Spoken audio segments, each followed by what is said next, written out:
Well, there are many kinds of crises, and let me first talk about those crises situations associated with natural disasters and technological disasters.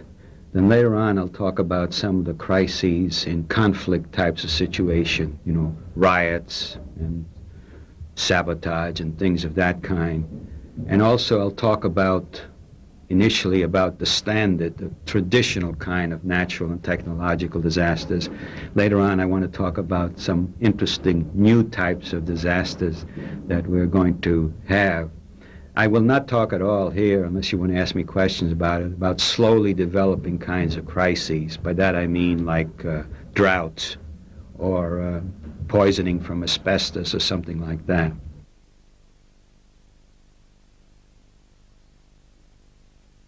Okay, let me turn then to perhaps the major point I would want to make in terms of our understanding of sudden type, natural and technological types of disasters.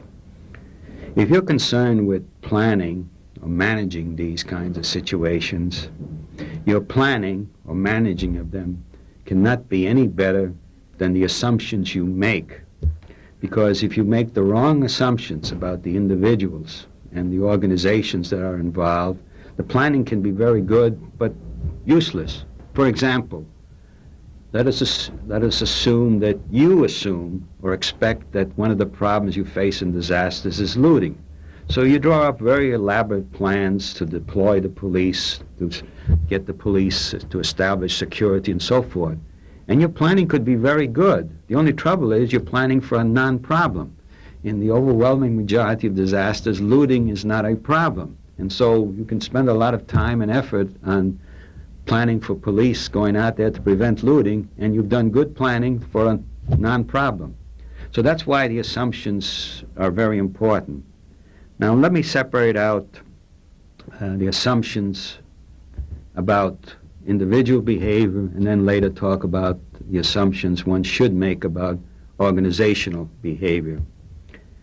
Now, when we're talking about individuals and human beings, it is frequently assumed that they don't respond too well to emergencies, extreme stress situations, like in a natural or technological type of disasters. Now, if you assume human beings don't react too well, you're going to do certain kinds of planning and you're going to do certain kinds of managing. However, that would be a wrong assumption because the overwhelming evidence, the research evidence, is that on the whole, most individuals, most human beings in these kinds of situations react very well. They rise to the occasion. They cope, they adjust. Not perfectly, but nevertheless, you don't really have to worry that much at that level. Let me try to illustrate this when I say they respond well. What do I mean that human beings respond well in natural and technological types of disasters of the sudden kind? For instance, they don't engage in antisocial behavior for the most part. They don't run wild, as I mentioned before. They don't engage in looting. In fact, you have just the opposite. Instead of antisocial behavior, you have a lot of pro-social behavior, a lot of trying to help out other people, a lot of volunteering and things of that kind.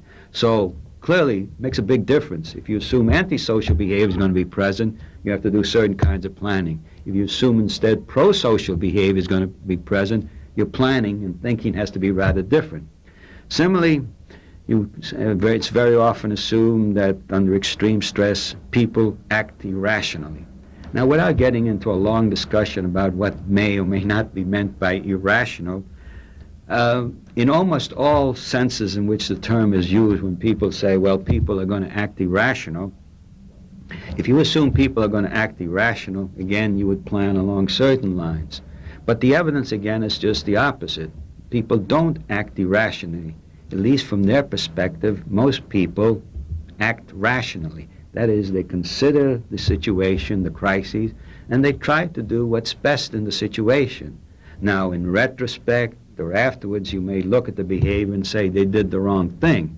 But that's a little unfair. You have to look at it at the time that people are responding. For instance, one of the typical concerns is that people will panic.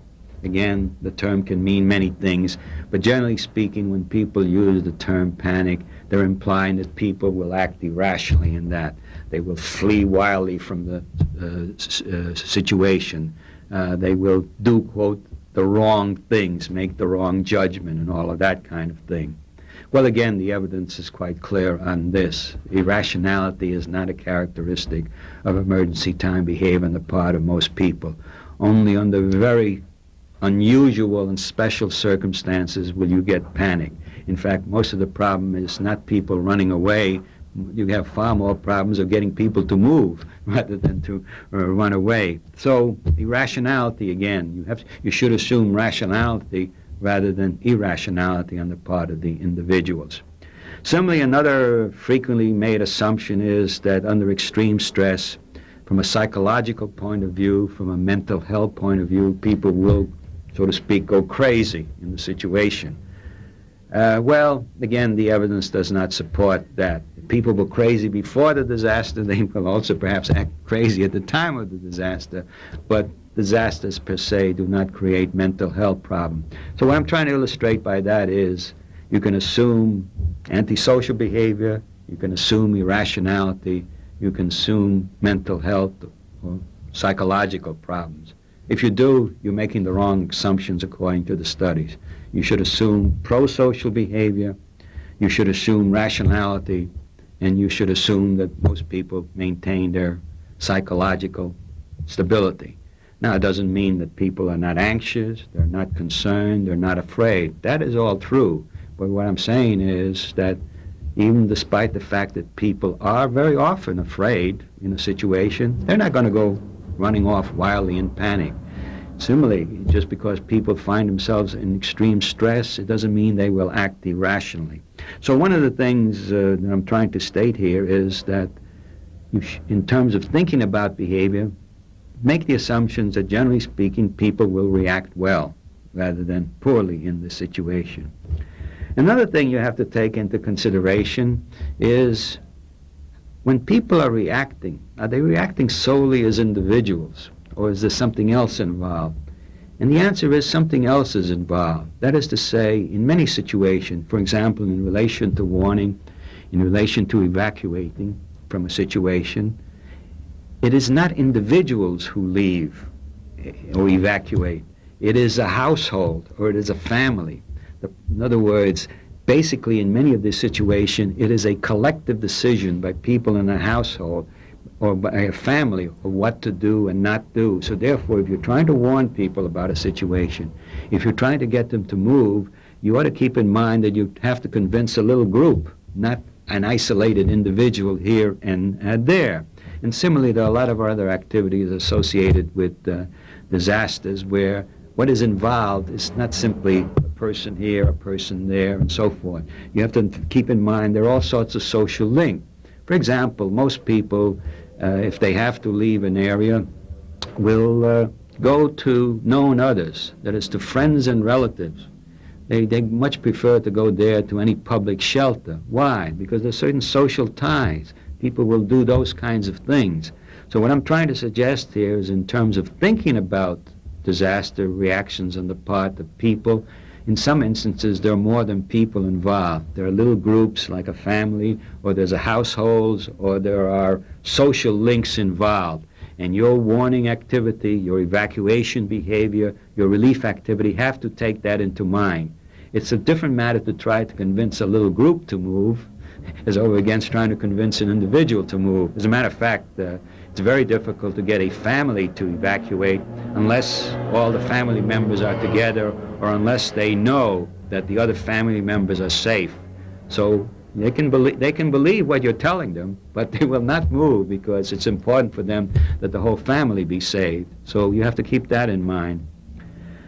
A third thing is that much of the response of individuals and households and families to the authorities, to the government, to the mass media, to other organizations, depends not so much of what is occurring at the time of the emergency, but their previous perceptions or attitudes towards the authorities.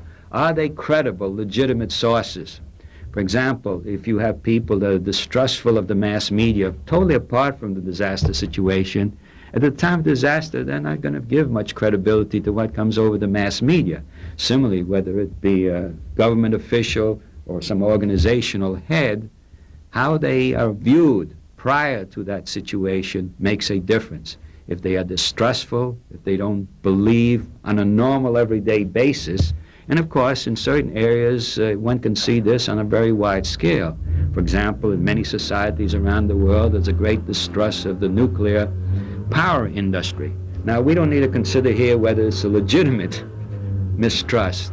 The fact of the matter is that many people mistrust. So therefore any statements coming out from the nuclear power industry organizations, many people are going to be very skeptical of. So, and that has nothing to do with the immediate emergency. It's something brought in from before.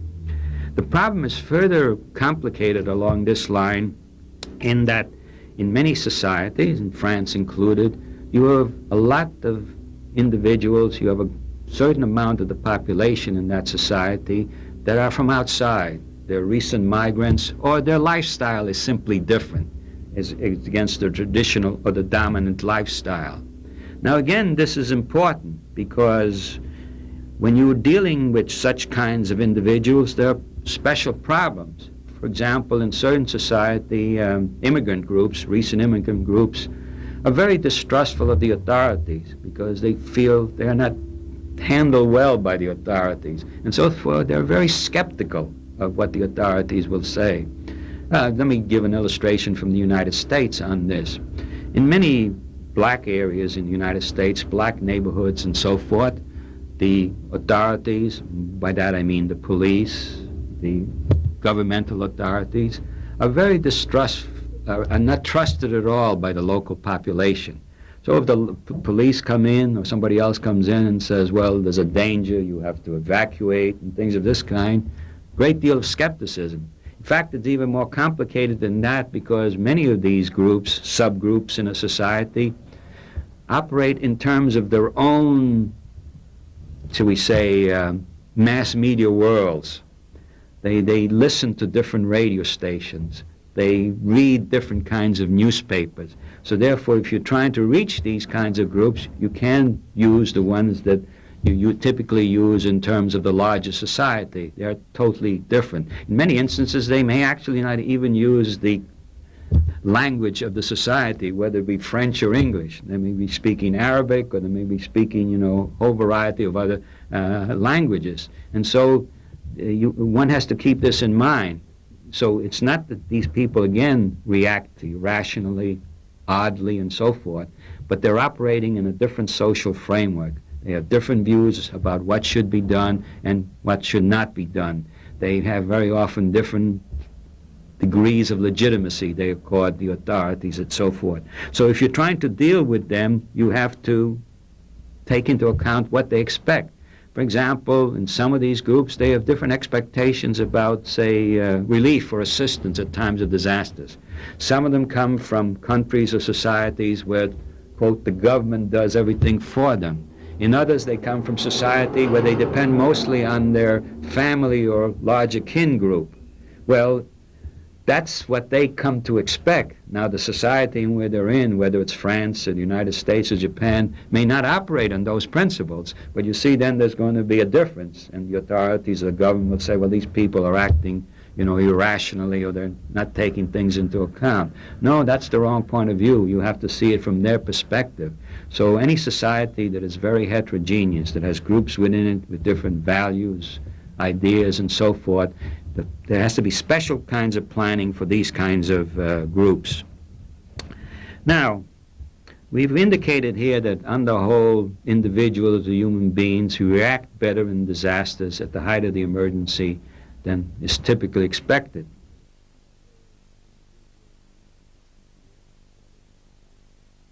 But the opposite is true of organizations. Generally speaking, most organizations, most groups, whether emergency-type groups or other kinds of groups, don't react as well on the whole, or at least they don't react as well as most people expect. So you have the opposite assumption you should make here. You should assume individuals and human beings react well, but you should assume that organizations are not likely to rise to the occasion. They'll have very many kinds of problems. Now, why do organizations not react as well at times of emergencies as is frequently assumed, sometimes is even assumed in the planning that occurs? Well, there are a number of reasons, but one of the basic ones is that too many organizations make the wrong assumption about a disaster.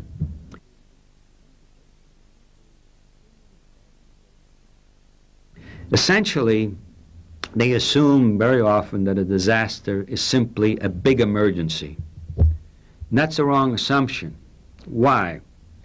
On an everyday basis, many organizations like the police or the hospitals, utilities, deal with everyday small little minor emergency, in a building or in a neighborhood and so forth. And they're very good at that. They become very capable of dealing with, the telephone lines that go out on the block or the water main that breaks or the traffic accidents that occur, etc.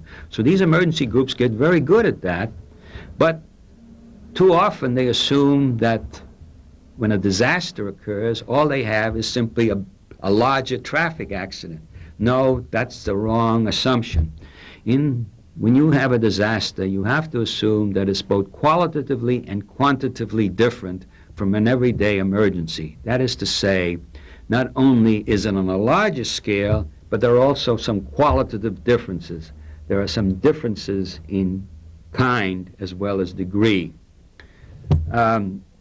Why is this the case? Well, let me just give 2 or 3 examples of why a disaster is different than a small emergency. In a small emergency, down the block, little neighborhood and so forth, when the emergency occurs, the relevant organizations come and deal with the emergency. You have no outside groups there. You have no unfamiliar groups, maybe the telephone company and the police and 1 or 2 other things. But in a real disaster, in fact, the larger the disaster, you have what is called a convergence problem. You have a tremendous number of groups coming in, tremendous number of groups, and not only that, but many of these groups are unknown to the locals. So you have not only the sheer number, and it's incredible the number of groups that will converge from not only the other neighborhoods, the city, from outside the city. In fact, the larger the disaster is, you can even get international groups coming in. But more equally as important is the fact that very often they're totally unfamiliar and strange to the local authorities, the local groups, etc. So you have both the quantity that's involved, and you have the fact that there's a qualitative difference there. So that's one difference between a little emergency and a disaster. Another difference between a disaster and a little emergency is that in an emergency, the responding organizations normally don't lose any of their equipment, their personnel, or the resources. Whereas in a disaster, the organization may have some of its own people killed or injured, may lose some of its equipment and so forth. It's a totally different situation if you are operating with your intact organization as over against where some of your own resources are impacted. That again is a difference between a little emergency and a big disaster. And the last one I might mention, there are some more, is in many societies there is both a public sector and a private sector. On an everyday basis, the public organizations and the private organization, there's some sort of line between them. And very often they don't intermingle too badly. But at the time of the disaster, the public and the private lines get all confused and mixed up. For example, public organizations will do things on private property they would not think of doing on an everyday basis. They'll go into places they ordinarily don't enter and the like.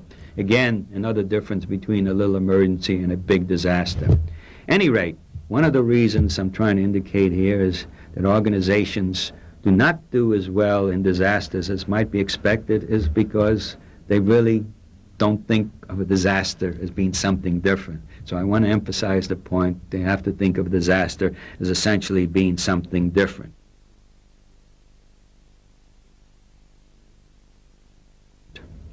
Now, what kind of problems do organizations have at times of disasters? Well, here again, just as we have myths about individual behavior, there are also misconceptions about the real problems of organizations and disasters. They do have problems, but it's not typically the ones that people think about. For example, let me talk about three kinds of problem areas. The problem of information flow, the problem of decision making, and the problem of mobilization of resources.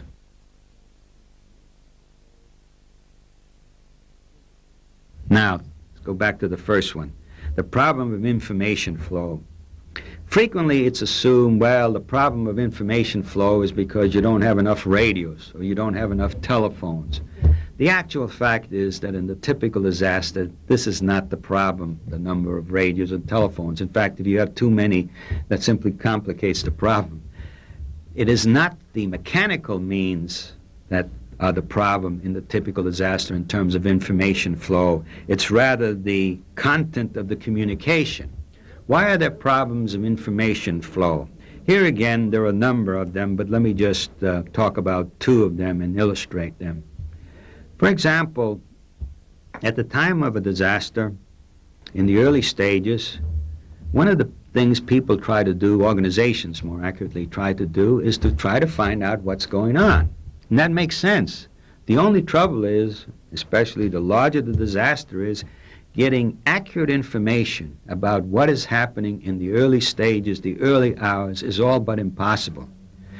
Organizations at their command posts, at their emergency operating centers, will be getting conflicting information, contradictory information, information that doesn't make any sense in terms of what's going on, etc. And sometimes there are hours before things make sense. And so the information that is flowing is not the kind of information very often that is necessary. Now, there are ways, and we can talk about this later, of trying to improve the information flow, but reality requires a recognition in the early stages of a disaster that is of any magnitude, one has to accept the fact that one is going to operate with inadequate information, that one has to, in a sense, take into account that there will be problems in the information flow and that one cannot do anything about that, at least at certain level. Now, another problem about information flow has to do with the matter of interorganizational communication. You remember I said earlier that one of the things that happens at the time of disasters is the tremendous coming in of many organizations, unfamiliar, strange organizations. Well, now, in order to know what's going on, in order to know what they can provide, in order to know how they can be utilized and so forth, one has to know about them. Well, if you're dealing particularly with unfamiliar and strange groups, strange in the sense of not being known, groups not strange in some odd way, there are some real problems here also. In other words, the information flow in the early stages is very inadequate, incomplete, if not often incorrect. And so that creates problem. There are ways of trying to improve this, the information flow, but it can only be improved up to a certain extent. One of the realities anyone has to accept at the organizational level is you're never going to have all the information you need. And in the early stages, you're going to be way short. Which brings us to the second area about decision making.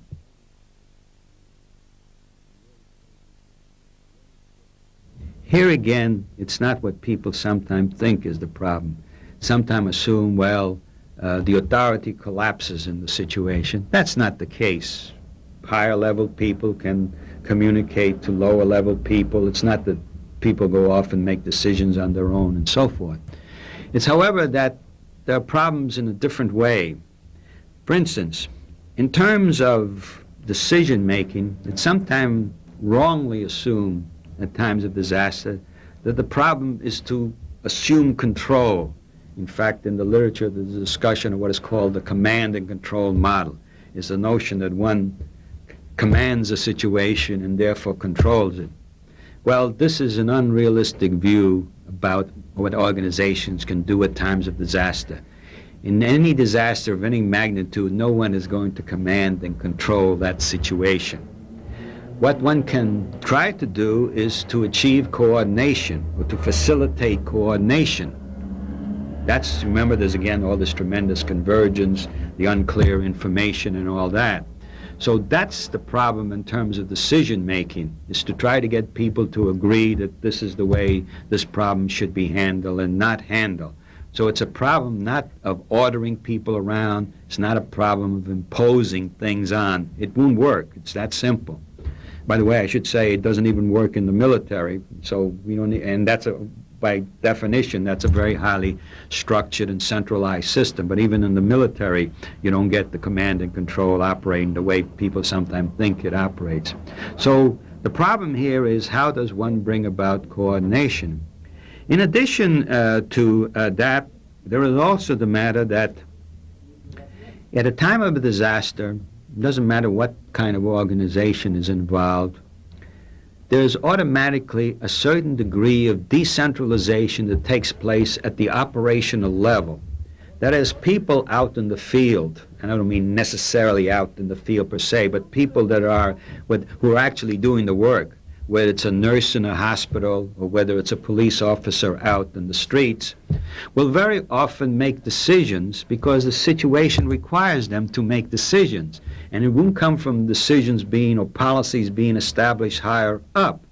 And now, sometimes people look at that, certainly from a bureaucratic point of view, and say that's bad. The answer is no, but because very often the decentralized decision-making is good. Let me try to illustrate this out of the area of hospitals, but it applies elsewhere too.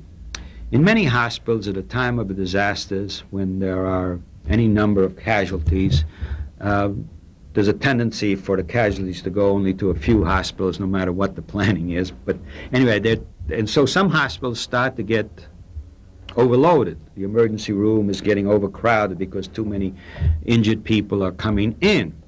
Now, what typically happens in that situation is that someone in the emergency room, maybe the head nurse, or maybe one of the physicians there, will realize that they're getting overloaded.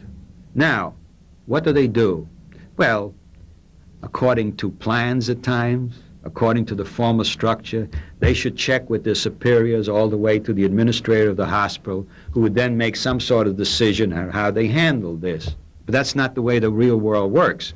What happens is, for example, the head nurse will pick up a phone and call her friend head nurse in another hospital and say, are you receiving any casualties? Could you take some of the casualties? And the other nurse will say, no, we haven't received any casualties whatsoever. So the head nurse in the first hospital will then turn around to the ambulance drivers and other people, police bringing in casualties, and say, don't come with your casualties next time to us. Go to the other hospital.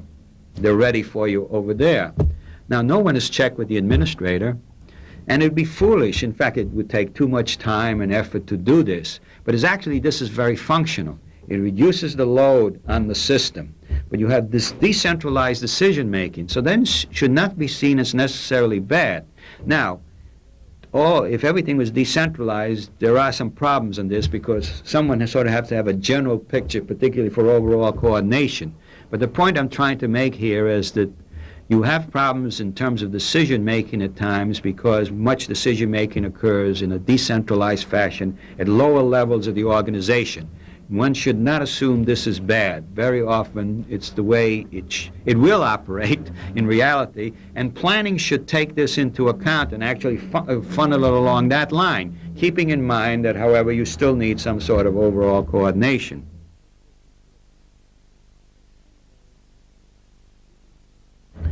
Now, another problem area is the mobilization of resources, whether this be personnel or information or equipment, etc. Now, very often it's assumed, well, the problem is, loss of the resources. They're destroyed or damaged during the disaster, where that may be. Again, this is not the case. It would be a catastrophic disaster where you would lose the resources. The problem of mobilizing resources is not the matter of replacing lost resources. It's the matter of identifying locating and getting resources. There are always resources around, particularly in the modern and urbanized, industrialized society. If not in that city, in a nearby city. So even the most specialized of resources are around. But if that's not pre-planned, an awful lot of time can be wasted trying to locate these resources. Now, this is a difficult problem to deal with because it's not possible ahead of a disaster to inventory everything you conceivably need. You can draw up tremendous lists. The Japanese, if you look at their planning at the city level, they list some incredible details. But it's an impossible task because you don't really know what will be impacted. Don't really quite know what the particular situation will be. The resources necessary on a Sunday might be different from those necessary on a Monday. So you can only, within general terms, inventory ahead of time. Furthermore, there are also some special needs. What I mean by special need in terms of resources? Well, if you have a radiation problem or a pollution problem, well, usually it requires specialized personnel and equipment to deal with these kinds of things. Now, these, to an extent, you can pre-plan. In the sense, you can, ahead of time, say to yourself, now, if we have these kinds of natural or technological disaster with these kinds of specific consequences, for example, in terms of earthquakes, very often in an urban area, you have large buildings collapsing and so forth. Well, you need very heavy equipment to be able to dig down into, you need heavy earth-moving equipment to deal with. So there's the problem of resources. Now, I've mentioned two kinds of problems of organizations. The one that they don't plan for disasters. They very often think a disaster is simply a big emergency. And I've also indicated some of the problems in terms of looking for the wrong kind of problem in terms of information flow and decision-making and mobilization of resources.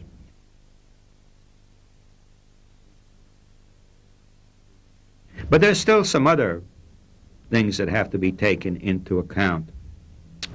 Another thing that has to be taken into account is that people will say, oh, we have planning, and assume, well, that's it.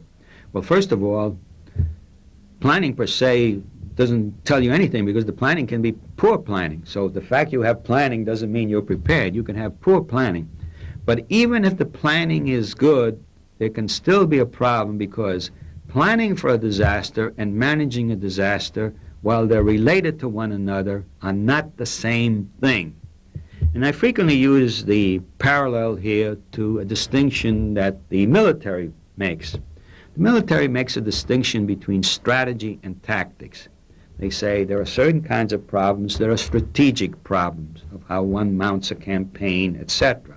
On the other hand, they say there are certain tactical problems, how one captures a particular hill. In other words, capturing a particular hill, there are certain specific, unique circumstances or conditions associated with that hill.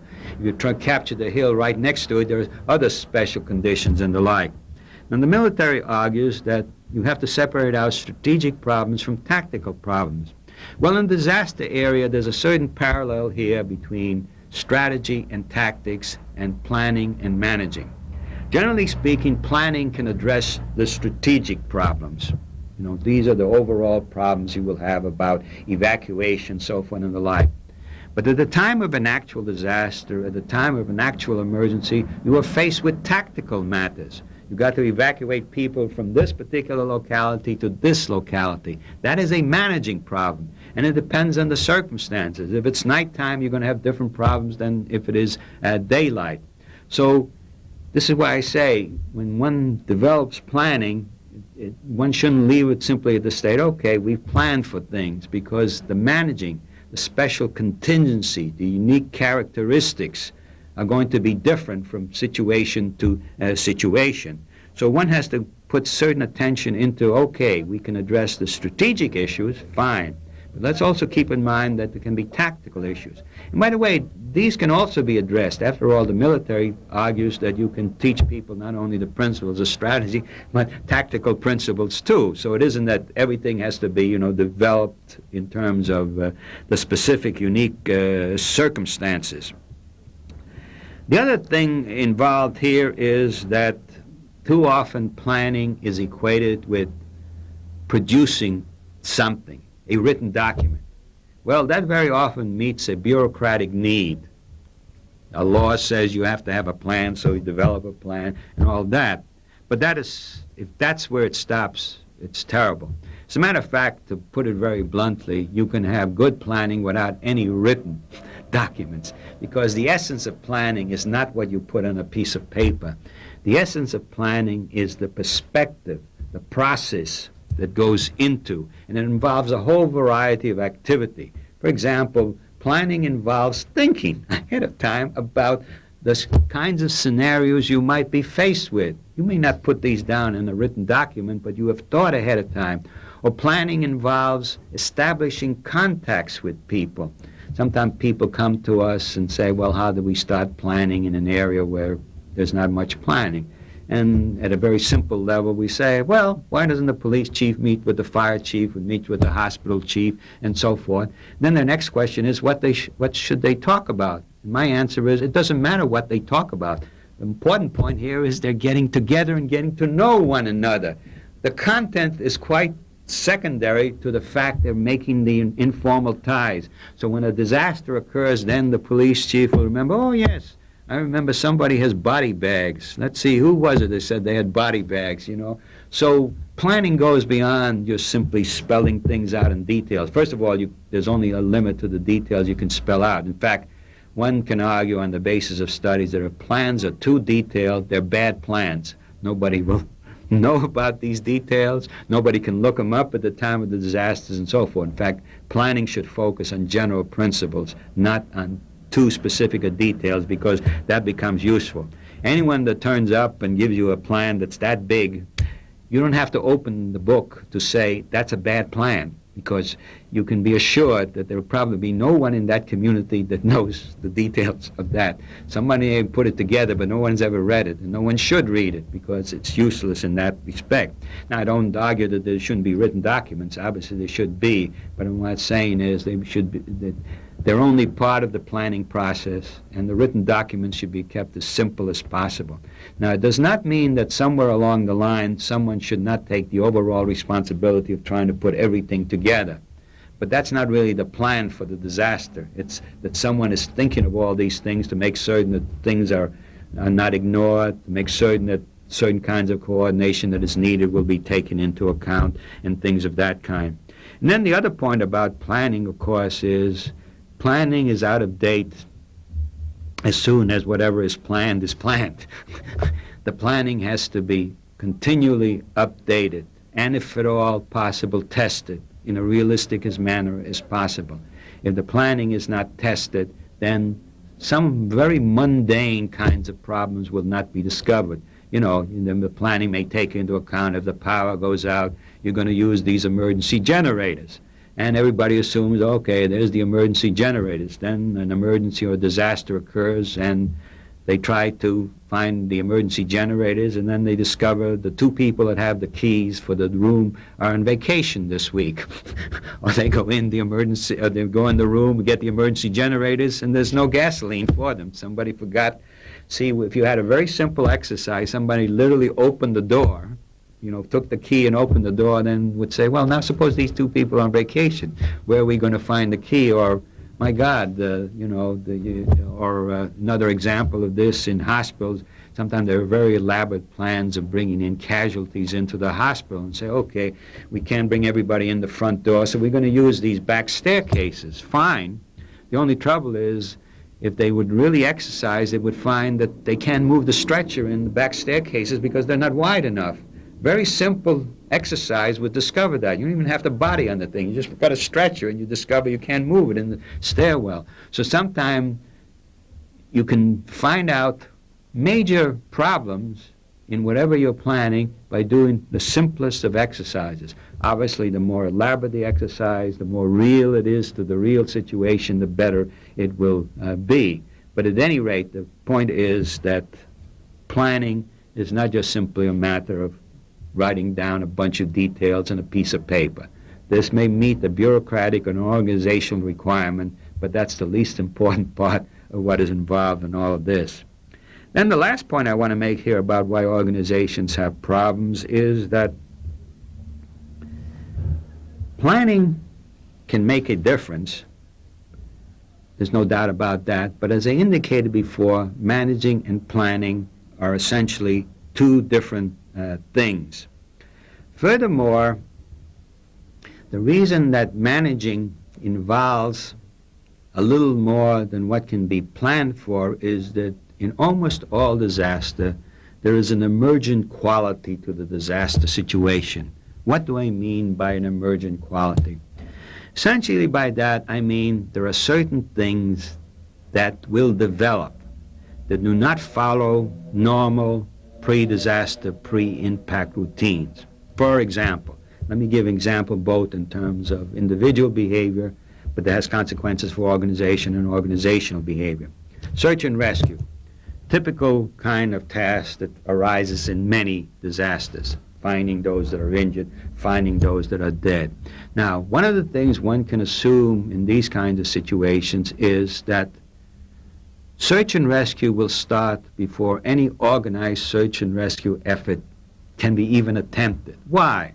Because in all societies around the world that we know of that have been studied, the first search and rescue, the bulk of the search and rescue is carried out by the people, the neighborhood, the people that are in that particular street. They don't wait for organized groups to come in before they try to find the injured or to dig out people from under debris.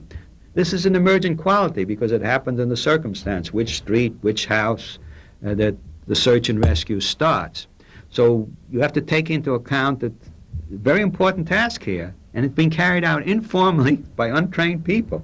But they do very often a great good in the situation. You have to take that into account. You're managing a disaster, and you have to, and one of your tasks is search and rescue. One of your responsibilities is search and rescue. Well, you have to build into that the idea that you're going to find the search and rescue ongoing whenever you moved in organized groups. Similarly, let's take the problem of emergency medical services. Again, very often an important task at times of disasters.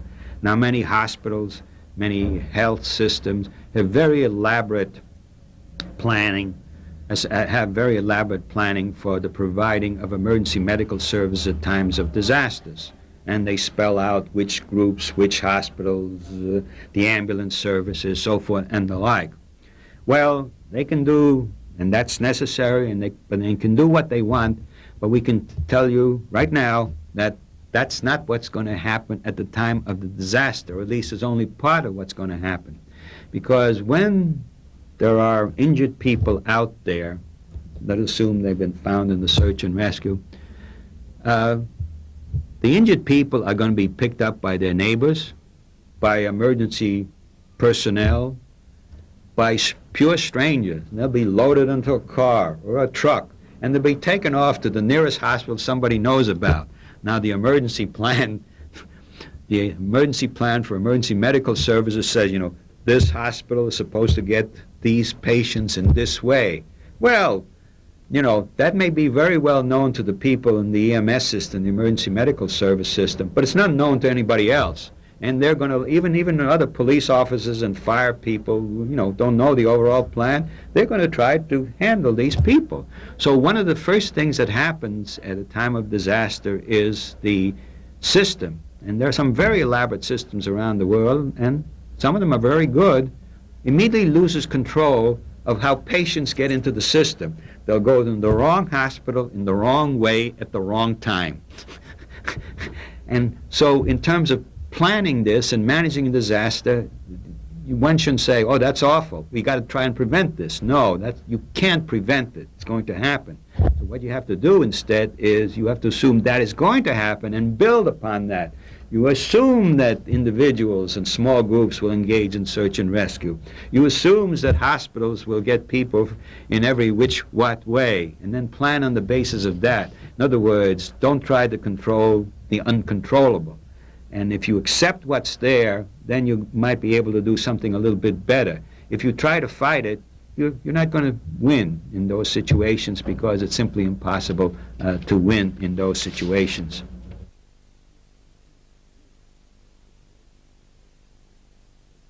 Okay, let me turn to a different type of topic, one I alluded to in my initial remarks, and that is There's a tendency, understandably so, in most societies, most communities, to take their very last disaster and to try to plan on the basis of their last disaster, whatever it may be. It doesn't really matter what particular natural or technological agent is involved. And one can say, well, shouldn't one learn from experience? Well, one doesn't challenge this. Unfortunately, there are sharp limits to what one can learn from the last experience. First of all, one can learn the wrong lesson. It's very easy to learn the wrong thing. But more important than one can misread or learn the wrong lesson because one has this single isolated experience, there are more important matters that have to be taken into account in terms of future disasters. Basically, what I'm really saying here is one should not plan for past disasters. One needs to plan for future disasters. Now, one doesn't have to be totally at the mercy of what's going to happen. You can project ahead of time certain things that are likely in terms of the future. Let me mention three kinds of things that any sort of planning ought to take into account in terms of future disasters. For instance, increasingly, and it's true of all societies, we are getting disasters that originate in a distant place and have impact far away. Let me illustrate this in concrete terms. The Rhine River pollution started out in one place, and by the time it finished, 5 different countries had pollution. So the origin of the source of the disaster was one place. Its impact was quite distant away. Even better example, Chernobyl, the radiation fallout in many different parts of the world. Happened in the Soviet Union, near Kiev, but the consequences were all over. Similarly, we've had in certain instances in the United States of insecticide poisoning, where something that was used to kill insects, a pesticide, got mixed up in the food supply for cows, and it got then into the ecological food chain. And so long distances away, and actually long time later, people were being affected by this. It happened in Michigan, and to mothers in Michigan, and 10 years later it was affecting the daughters of these mothers in California. That's what I mean about being far away.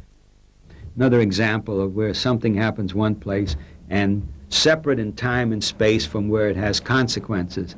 And sometimes this separation of time and space gets extremely complicated. For example, in the recent Loma Prieta earthquake in San Francisco, one of the things that occurred there is that in San Francisco, many of the stores in San Francisco have burglar alarms and fire alarms in the store, or at least monitoring for fire, or if somebody breaks a window, etc. And when, of course, the earthquake happened, the windows were broken, or in a few cases, fire broke out, and so forth, and the system was set into motion. And you say, well, what's the problem?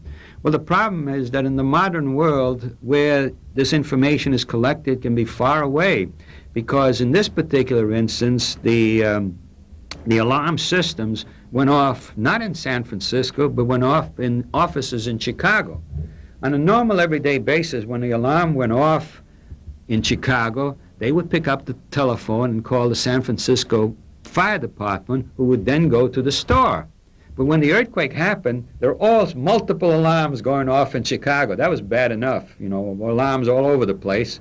But worse, when they pick up the phone, of course, the phone lines were jammed and they couldn't get through the San Francisco Fire Department. So we have a system here where not only do we have a disaster happening in one place with consequences elsewhere, but we have instances here where monitoring systems are far away from what they're supposed to be monitoring. And in that particular instance, it could have turned out, did not, it could have turned out to be catastrophic.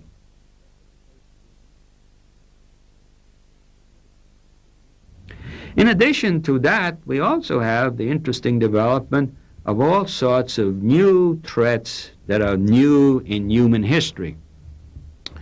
One of the characteristics since World War II is we've had the development, which along certain lines are very good in terms of nuclear power, and certainly the development of all sorts of chemicals, which have brought all sorts of wonderful things to the world, but have also brought risks and hazards in the nuclear and in the chemical area, as everybody knows, and we've had examples all the way from Bhopal to Chernobyl and so forth.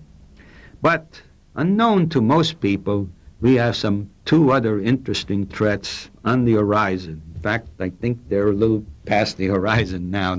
They're appearing.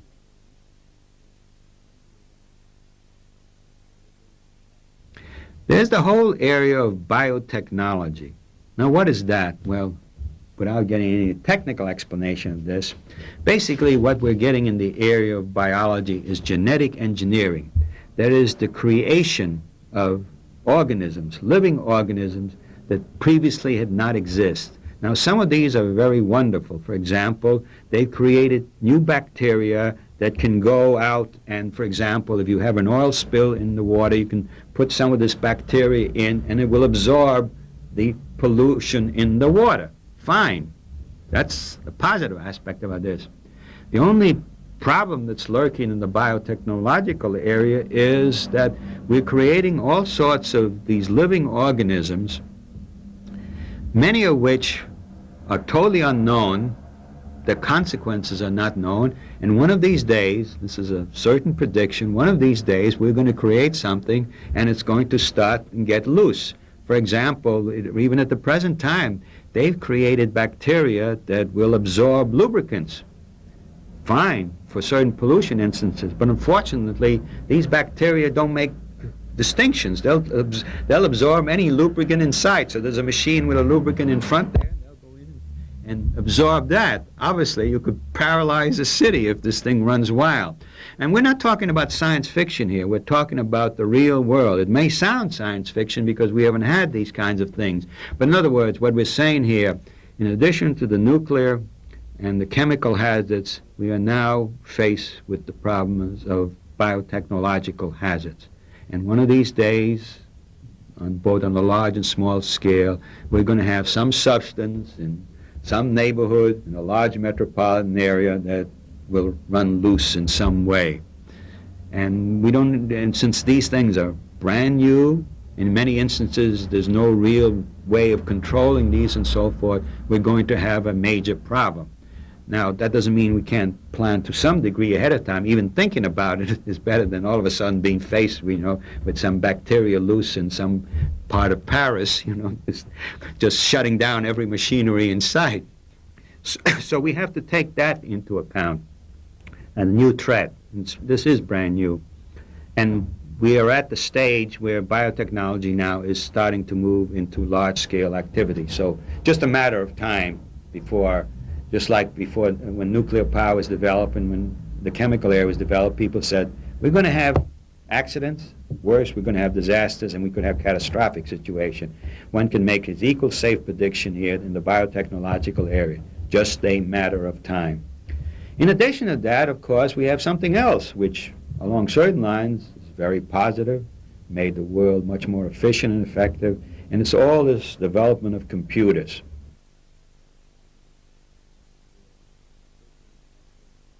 Now, computers have made life much simpler around the world in many respects, and certainly one would not argue against them. And they've also been absorbed into planning for disasters as well as managing disasters. But the problem here is, of course, is that we are also setting the stage eventually for computer disasters in two senses. One, very often there is a dependence on the computer, for instance, these days to monitor whether there's a threat or not. And what happens if the computer fails in the situations?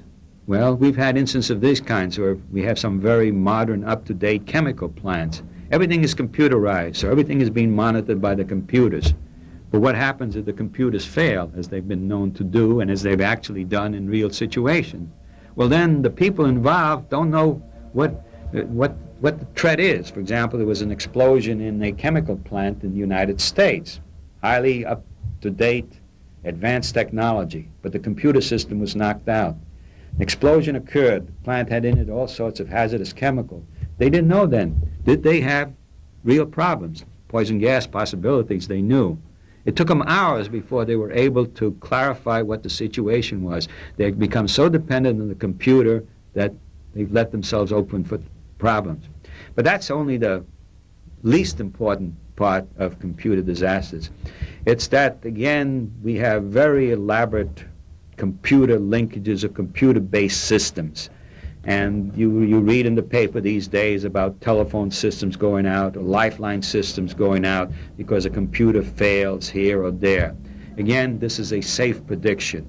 We are going to have chain reactions where a computer goes out one place and it sets up a chain reaction, and all of a sudden part of a country, or maybe even large regions, or even maybe half a continent, the power supply of that is knocked out because two computers somewhere along the line have failed. Theoretically, this sort of stuff is not supposed to happen, but we can be assured that it will be happen. In fact, not only will it happen, but because we're getting systems that are more elaborate, the disasters that will occur will be in a larger scale. What do I mean by that? For example, a hypothetical example, but based on reality.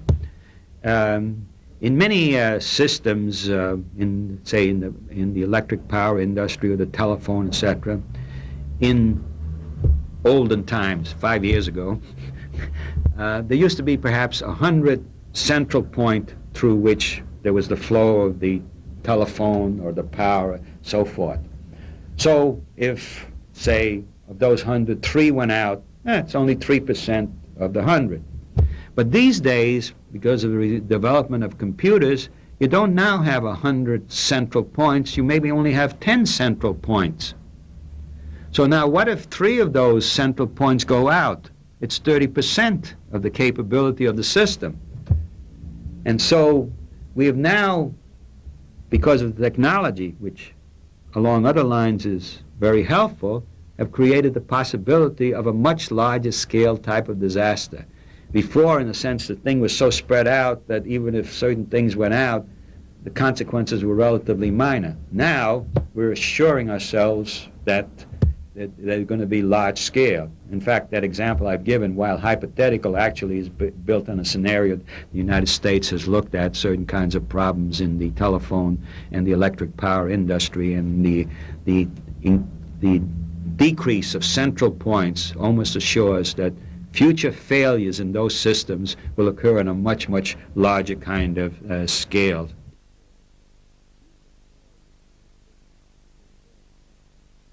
The final thing I want to mention about disasters of the future is that along certain lines, many of these disasters, for a whole variety of reasons, will have relatively few casualties and little property damage.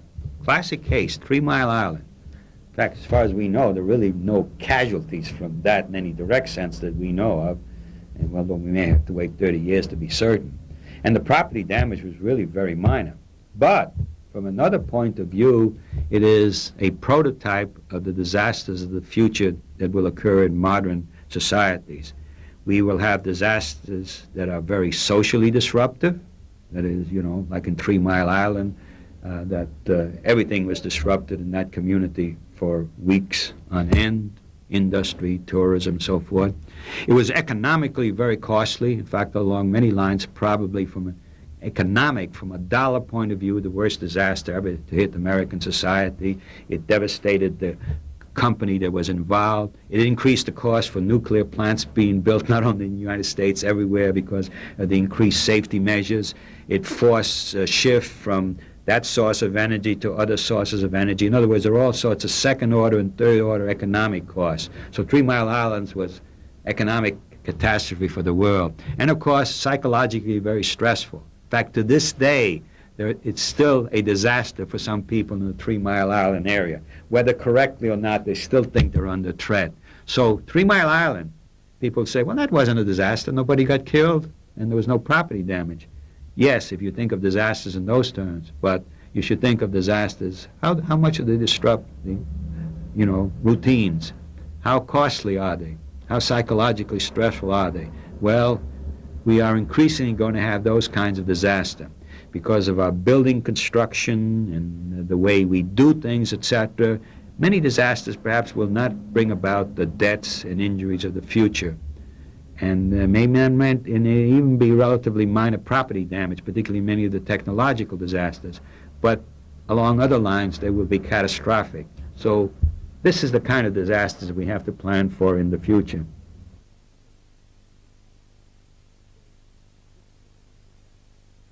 Maybe in conclusion, let me say a word about conflict types of situations. By conflict types of situations, I mean riots, civil disturbances, terrorist attacks, product sabotage or tampering with, and so forth.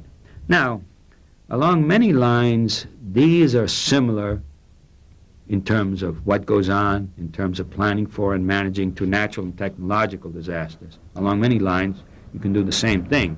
But along other lines, they are rather different. They have different origins, they have different careers, and they have different outcomes. Let me simply, a simple illustration of this, talk about hospitals doing riots and hospitals doing, say, a natural or even technological kinds of disaster. Let us take riots that involve clashes between the police and, doesn't matter, some kind of group or other. Now, when you have riot situations, one of the things that's frequently imposed are curfews, or areas are cordoned off, blocked off, so forth, and the like. Now you can ask, well, what difference does that make in terms of hospital operations? Well, this may illustrate several things. First of all, in a normal, quote, disaster, natural or technological, a hospital usually has a lot of manpower because almost all hospitals have 3 shifts on duty, or 3 shifts around the clock. So if a disaster happens, they can bring in the 2 extra shifts. They shouldn't. They should only bring in 1. But they have a lot of manpower, no problem. But at the time of riots and so forth, because of the curfew, because of the blocked area and so forth, the hospital is frequently caught with only the shift that's on duty. They don't have the additional manpower they have at times of disaster. In other situations, when people are brought in injured as a result of a disaster, they're brought into the emergency room, there's no problem and so forth. But at the time of a riot, you bring in some injured police officers and you bring in some injured rioters, and you can actually have a little riot in your emergency room. They start fighting with one another. It's actually happened in the United States, and I'm certain it's happened elsewhere. Continuation of the conflict situation from outside, literally in the hospital. Or even more fascinating from a medical point of view, you bring in people that are injured at the time of a natural technological disasters, and normally people will give permission to be operated on or their relatives with and so forth. But in certain situations, particularly that involves ethnic or racial clashes and the like, the injured people may refuse to be treated, saying, I don't want to be treated, you know. So, like black rioters in the United States, and there were white physician or white medical personnel, or what they define as a white hospital, and they refuse to be treated. Create a real ethical dilemma for the medical personnel. Can you treat a person against their will? You know, that sort of thing. Well, these are simply examples to try to illustrate along some lines about the difference. So maybe another example of this that I was told by some medical personnel, and they had happened to have worked in Lebanon as medical personnel in Lebanon, and you know the situation there in Beirut and a lot of other places. And they said, well, it's a little different in a natural disaster situation. You send an ambulance out there, the ambulance will pick up the injured, bring them back to the hospital. In Lebanon, you had a real different problem because something was blowing up out there. You send the ambulance out, and then the thing that was blown up was booby-trapped. So it would blow up your ambulance and your medical personnel at the same time, because it's a conflict situation. You actually were led into a trap, a different world. That's what I mean about different origins, different careers, and different outcomes.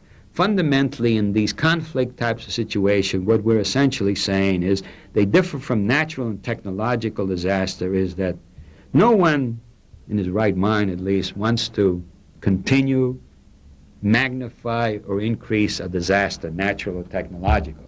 But in conflict types of situation, one or both parties in the situation are deliberately, consciously trying to do something, whether it be a terrorist attack, whether it be a riot, trying to, in other words, make the situation worse rather than better. So that makes it fundamentally different because you're operating with a different social kind of setting. Now, these conflict situations are inherently political. That is, they involve politics from the beginning. So some of the things that can or cannot be done are essentially political decisions. Again, one has to deal with the realities of this, and one has to keep in mind that in planning for these, there are certain kinds of things that can or cannot be done because of the political consideration. Now, there are actually both pluses and minuses in these kinds of conflict types of situation. What do I mean by pluses and minuses?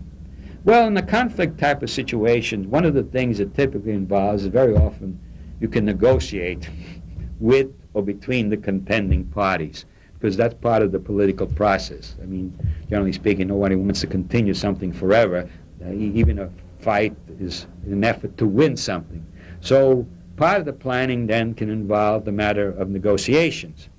On the other hand, it has to be taken into account that unlike in a disaster, people may be very badly frightened, may feel very good of how they rose to the occasion. So there is affect and emotion in disasters. But the affect and emotion in conflict situations are fundamentally different because it's hatred, anger, blame, etc.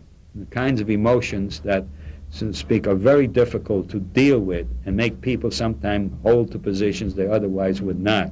So what I'm saying here is this certainly is a crisis type of occasion, but one has to do a little bit of different kind of planning and managing of them. It's a much more in a political kind of context, and there are certain issues that have to be addressed that one can ignore in a disaster situation.